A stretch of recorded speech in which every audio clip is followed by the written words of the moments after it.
Bom, pessoal, vamos lá para a nossa quinta aula. Vamos partir agora para a parte de eletricidade estática, né? Para que a gente tenha a base para o início dos cálculos aí em circuitos de corrente contínua, ok? Bom, em eletricidade estática nós já falamos que cargas de sinais iguais, elas se repelem, né? E cargas de sinais diferentes, elas se atraem, ok? Então, em eletricidade estática, a gente tem que sempre estar lembrando desse conceito aí, tá? Em eletricidade estática, a unidade que mede a quantidade de energia é o Coulomb, tá? Em homenagem a um cientista francês, né, Charles Coulomb. Então, é dado em Coulomb a quantidade de energia, tá, em um corpo carregado de forma estática. Ou seja, se eu tenho uma esfera, imagina uma esfera carregada positiva, por exemplo, a quantidade de energia que tem ali, ela é dada em Coulomb. Quanto de energia está carregado aquela esfera? E ela tem uma relação com a quantidade de elétrons, né? Lembra lá quando nós falamos que para que exista carga, eu preciso desbalancear o átomo, seja ele ou com excesso de elétrons e aí ele fica carregado negativamente, ou com falta de elétrons e aí ele fica carregado positivamente, né? Porque vai surgir as lacunas, né? A ausência dos elétrons. Então, eu consigo, através da unidade de medida Coulomb, dizer quanto de carga, né, tem ali, naquele objeto. Tá? E existe uma relação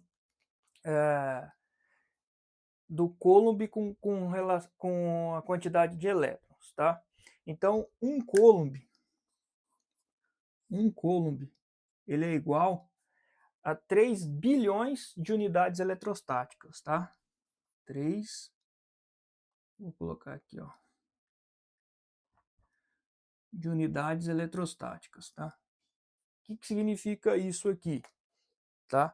A relação é o seguinte: um Coulomb ele representa 6,28 vezes 10 a 19 vezes 10 a 18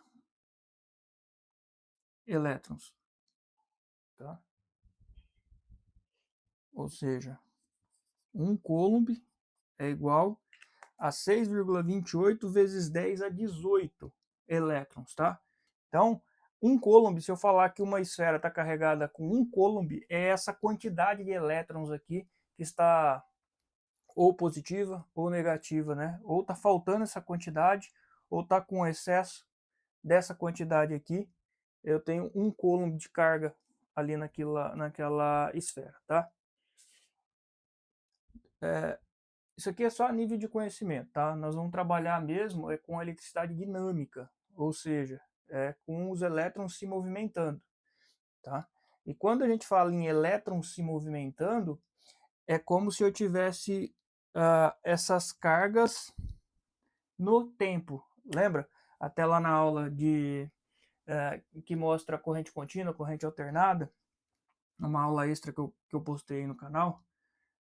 Quem tiver curiosidade, dá uma olhadinha lá. A gente fala que a corrente contínua, né, ela é uma tensão contínua, ou seja, uma tensão gerada numa pilha, numa bateria, né? Então a tensão está aqui, dada em volts, no tempo, que é dada em segundos, ok? Então uma tensão que ela se mantém no tempo, por isso que a gente chama de tensão contínua. Quando eu aplico isso numa carga, eu vou ter uma corrente contínua, ou seja, uma corrente, né, um fluxo de elétrons no tempo, ok? Então, o que diferencia o Coulomb do Ampere é simplesmente que o Coulomb é uma quantidade de energia ali parada, tá? E o Ampere é uma quantidade de energia fluindo ali num condutor, ok? Só para ficar bem claro isso aqui. E existe também uma relação, tá? 1 ampere é igual a 1 coulomb por segundo. Então essa é a relação. Ou seja, como eu falei aqui, a energia ela está potencializada aqui, ela está parada, né? Se eu abrir a válvula, a água vai começar a dar vazão. Essa vazão, que é dada em litros por minuto, litros por segundo, seria a nossa corrente. Então, eu tenho lá na pilha a nossa tensão, né? A quantidade de energia está lá paradinha, potencial. Quando eu conecto a um circuito, é como se eu estivesse abrindo essa válvula, aí vai começar a circular a corrente. Circulando a corrente, é como se eu tivesse uma quantidade de carga no tempo, né? A relação é essa. 1 ampere equivale a 1 coulomb por segundo.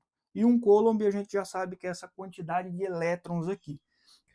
Então, quando eu disser que a corrente é 1 ampere, eu terei uma grande quantidade de elétrons em um condutor em 1 segundo. Bom, voltando a falar de resistência, né? Ainda que metais eles são bons condutores de eletricidade, como a gente viu, né? Alguns metais eles ainda oferecem uma certa resistência à passagem da corrente elétrica, ok?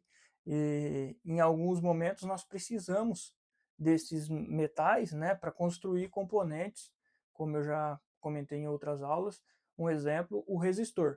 O componente que você tem dentro do seu chuveiro elétrico é um resistor, ou seja, um componente que causa uma resistência à passagem da corrente elétrica. E toda vez que ele causa essa resistência à passagem da corrente elétrica, porém a gente ainda força com a tensão a passagem da corrente elétrica, é, ela converte essa corrente elétrica em calor. Então é dessa forma que o chuveiro ele aquece. Na verdade, os elétrons eles vão passar por um componente, esse componente vai desprender o calor, né, e a gente aproveita esse calor para fazer a troca de temperatura com a água ali. Okay? Então, todos os materiais eles sempre oferecem uma resistência, uns pouco e outros mais. Tá? Então isso tem que ficar bem claro.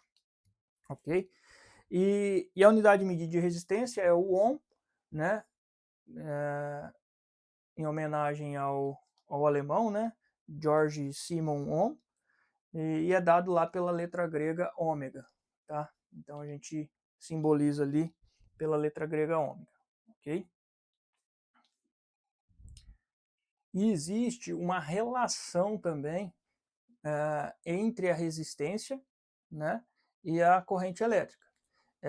Em cima dessa relação, né, é que nós dimensionamos ali os circuitos baseado na capacidade de condução de corrente nos nossos condutores, né, nos cabos. Então, alguns materiais, por exemplo, o cobre, né, por ele ter uma boa condutividade, ele é utilizado na fabricação de condutores, né, de eletricidade, porém, conforme você vai aumentando a distância, né, desse material, ele vai aumentando a sua resistência. Ou seja, quanto maior é a distância, maior é a resistência, né? Então existe uma relação já definida para isso, né? Que a gente, dependendo da distância, a gente tem que começar a aumentar o diâmetro desse condutor, né? Ou trabalhar com uma corrente menor. Então, aí vai depender, na hora de dimensionar circuitos, nós vamos ver isso na prática, como que funciona, tá? Mas existe uma relação, né? Essa relação ela é dada em ohms por quilômetro, né? Ou seja, resistência por distância, tá? Então eu vou colocar aqui para fios de cobre, tá?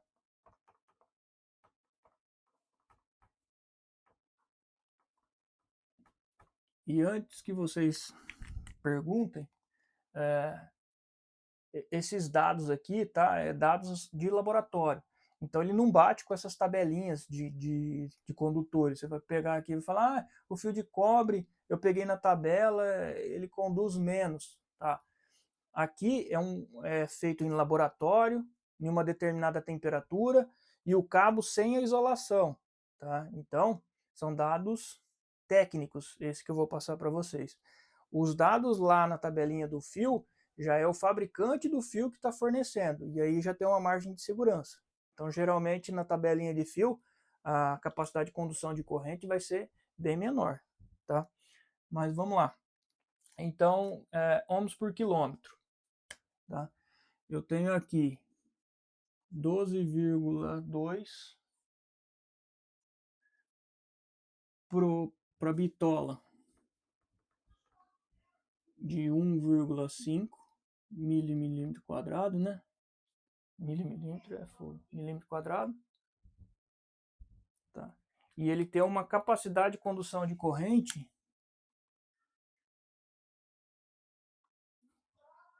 de 19,5 amperes, tá?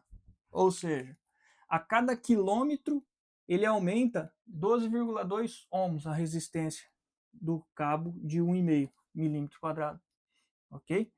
E a condução, a capacidade de condução de corrente dele é 19,5 amperes. Tá, então quer dizer que eu não posso passar 20? Acima dessa corrente, o cabo ele vai começar a aquecer, né? Ou seja, aquele cabo ele já não suporta passar aquela quantidade de elétrons. Lembra? A quantidade de elétrons é gigantesca. Então é muita coisa passando por ali, né? Então é como se fosse uma rodovia e você vai colocar essa quantidade de carro para passar por lá. Vai chegar um ponto que ela não vai suportar. E aí os carros vão começar a se esfregar, vai gerar calor, tá? Então, isso aí. Se eu aumento a bitola, eu passo para 2,5 milímetro quadrado, eu já posso conduzir 26 amperes, tá?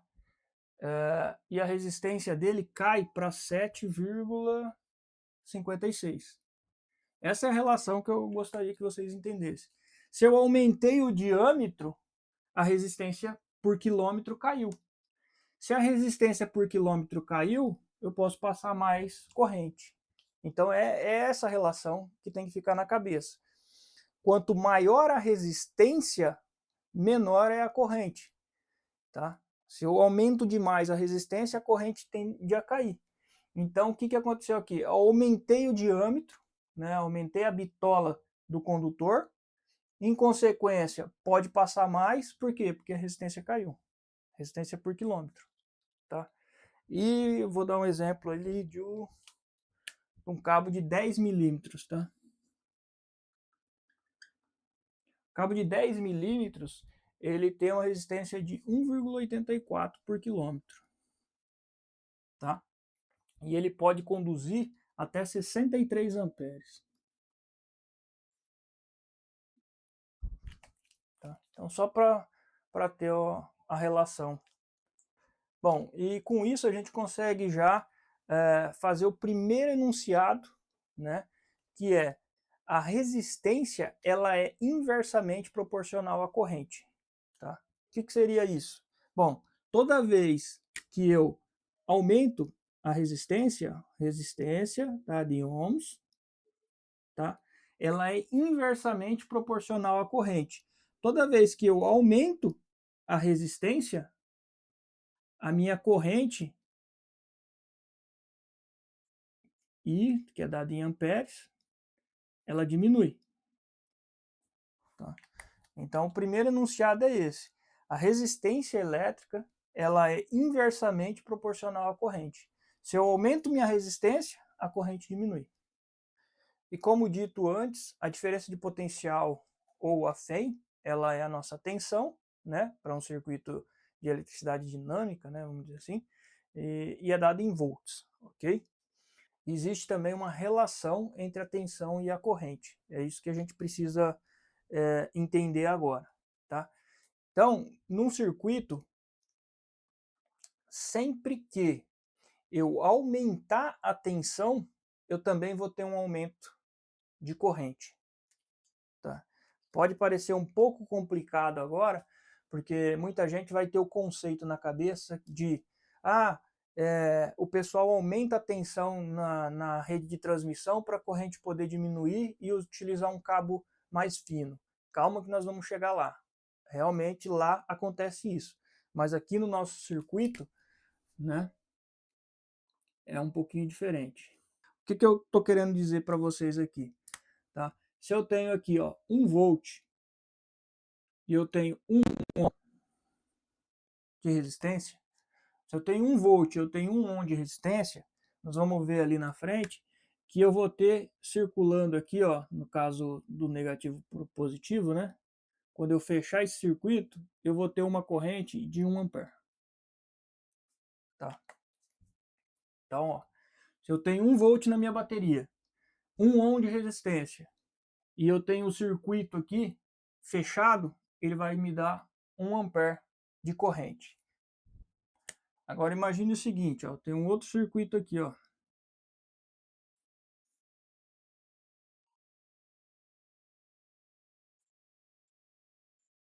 Tá? Tem um outro circuito aqui com o mesmo resistor de 1 ohm, tá? Ou seja, eu não mexi na carga, tá? O circuito está fechado, vai circular uma corrente. Eu, em vez de ter uma pilha aqui de 1 volt, agora é 2 volts. Tá? Qual vai ser a corrente? Nós vamos calcular isso já na próxima aula, tá? A corrente aqui, ó, vai para 2 amperes. Tá? Então eu aumentei a tensão, eu também aumento a corrente do circuito. Tá? Agora, se eu aumentar a resistência, aí eu diminuo a corrente. Lembra lá? Acabamos de ver a relação entre corrente e resistência, ela é inversamente proporcional.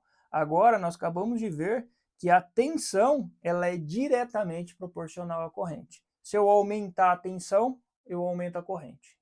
Okay? Então, para mim aumentar a corrente, basta eu aumentar a tensão do circuito. Ou seja, eu aumentei a força, né? Então ele vai fazer passar mais elétrons pelo mesmo circuito. Tá?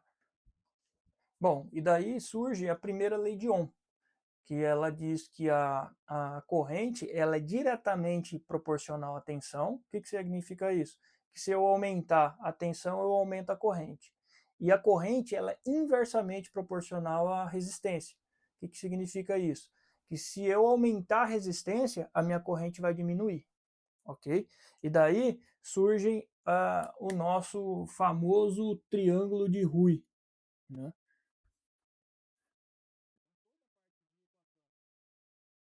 Então é daqui que nós vamos tirar todas as fórmulas para resolver os nossos cálculos dos nossos circuitos.